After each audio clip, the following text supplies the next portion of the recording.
शांति। शुभ प्रभात मित्रों, कैसे हो? अच्छे हो ना? प्यार से बोलो ओम शांति। आज की कहानी है सच्चा भक्त। यह घटना एक गौड़ीय मठ के परम वैष्णव भक्त के जीवन से जुड़ी है। वे शरीर से साधारण दिखते, किंतु उनका हृदय नवनीत अर्थात मक्खन से भी अधिक कोमल था। वे एक बार श्री धाम वृंदावन दर्शन के लिए पधारे। कई दिनों तक गौड़ीय मठ में रुककर उन्होंने ठाकुर जी की निस्वार्थ सेवा की। तपती धूप की परवाह किए बिना नंगे पांव पूरे वृंदावन की परिक्रमा की। उनके लिए व्रज की रज अर्थात धूल ही सबसे बड़ा चंदन थी। जब घर पटना लौटने का समय आया तो मन भारी हो गया। व्रज से विदाई लेना एक भक्त के लिए मृत्यु तुल्य कष्ट होता है। मन को समझाते हुए उन्होंने सोचा ठाकुर जी का कुछ प्रसाद साथ में ले चलता हूँ।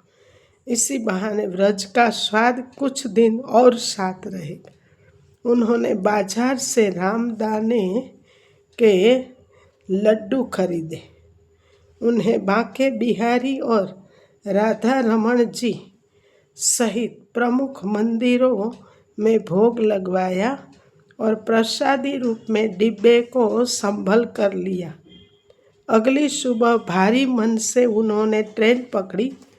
ट्रेन अपनी गति से चल रही थी।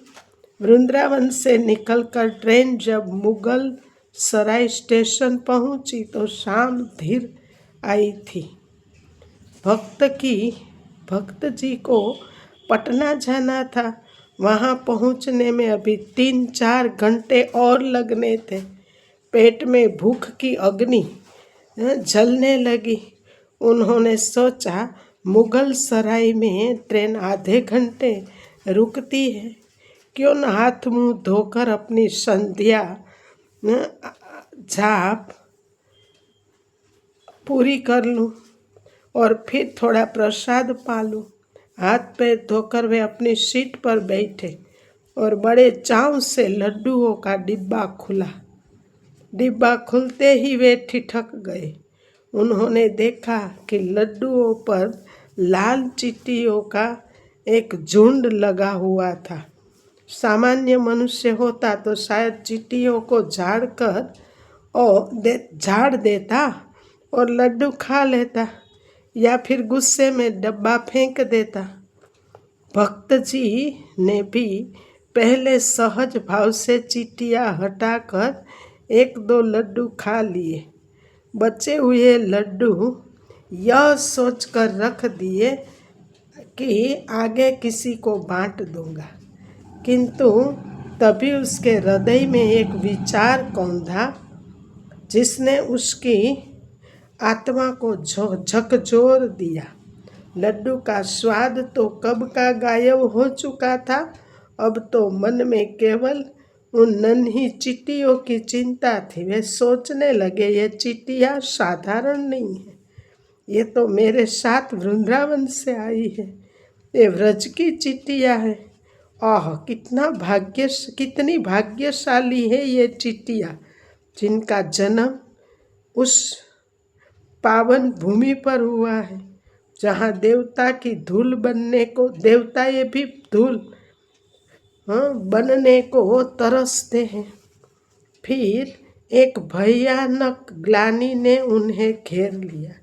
ये बेचारी अनजाने में मिठास के लोभ में डिब्बे में चढ़ गई और मैं पापी उन्हें सैकड़ों मील दूर यहाँ मुगल सराय ले आया। अब ये वापिस कहाँ जाएगी? इनका तो पूरा परिवार, इनका घर, इनका सब कुछ तो वृंदावन में छूट गया। क्या उन्हें दोबारा व्रज की धूल मिलेगी, या ये इसी अनजाने शहर में तड़प तड़प कर मर जाएगी? उनकी आंखों से आंसू बहने लगे। उन्हें लगा कि जैसे उन्होंने किसी को उसके घर से बेघर कर दिया हो। आत्मा ने चित्कार किया, नहीं, मैं इन्हें व्रज से वंचित करने का पाप अपने सिर पर नहीं ले सकता हूँ। भूख प्यास थकान और घर जाने की सारी योजना एक पल में धरी की धरी रह गई। उस वैष्णव ने तुरंत अपना सामान उठाया, पटना जाने वाली ट्रेन छोड़ दी और वापस वृंदावन जाने वाली ट्रेन पकड़ ली। पूरी यात्रा में वे उस मिठाई के डिब्बे को अपनी गोद में ऐसे रख सहेज कर बैठे रहे जैसे उसमें कोई बहुमूल्य हीरा हो। वे मन ही मन ठाकुर जी से क्षमा मांगते रहे। अगले दिन जब वे वापस वृंदावन पहुँचे तो सुखदेव उस मिठाई की दुकान पर आए जहाँ से लड्डू खरीदे थे। उन्होंने वह डिब्बा धीरे से दुकान के पास जमीन पर रखा और चींटियों को बाहर निकलने का मार्ग दे दिया। फिर उन्होंने हाथ जोड़कर भीगी पलकों से उन्हीं नन्ही सी जीवों चींटियों से कहा, मुझे क्षमा कर देना, मेरे भाग्य में अभी व्रज में निरंतर वास करना नहीं लिखा हुआ है। मुझे तो वापस संसार में जाना पड़ेगा, किंतु मैं कौन होता जो तुम्हें तुम्हारे घर व्रज से दूर करने वाला। तुम यहीं रहो जहाँ श्री कृष्ण की लीलाएं रची बसी है। दुकानदार यह देख रहा था, उसे लगा शायद मिठाई खराब निकल गई है। वह दौड़ा दौड़ा आया और बोला, महाराज जी क्षमा करें, यदि चींटियाँ लग गई है तो आप डिब्बा बदल लीजिए, मैं आपको ताज़ी मिठाई दे देता हूँ। वैष्णव ने आंखों पोंछते हुए उत्तर दिया, नहीं भैया, मिठाई में कोई दोष नहीं है, दोष तो मेरी असावधानी में था। मुझसे एक महापाप होते होते रह गया। मैं इन व्रजवासी चींटियों का निर्वासन कैसे देख सकता हूँ। बस इन्हें इनके घर छोड़ने आया था। दुकानदार सन्न रह गया। आज तक उसने मिठाई बदलने वाले ग्राहक देखे थे, पैसे वापस मांगने वाले देखे थे, पर चींटियों के घर छोड़ने के लिए सैकड़ों किलोमीटर वापस आने वाला ऐसा पागल प्रेमी नहीं देखा था। दुकानदार का हृदय पिघल गया। वह रोते हुए उस वैष्णव के चरणों में गिर पड़ा। उधर भक्त की आंखों में प्रेम के आंसू बह रहे थे, इधर दुकानदार की आंखों से श्रद्धा के अश्रु बह रहे थे। अच्छा, जो प्राप्त है वही पर्याप्त है। जिनका मन मस्त है उनके पास समस्त है। अच्छा मित्रों, अगर कहानी अच्छी लगी हो तो अपने परिवार के सदस्यों को, फ्रेंड सर्कल को शेयर करना, लाइक करना, एक छोटी सी प्यारी सी कमेंट ज़रूर करना।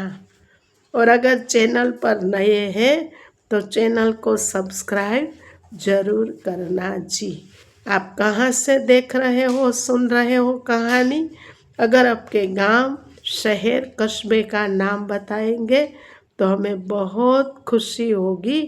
अच्छा मित्रों, धन्यवाद। ओम शांति, ओम शांति, ओम शांति।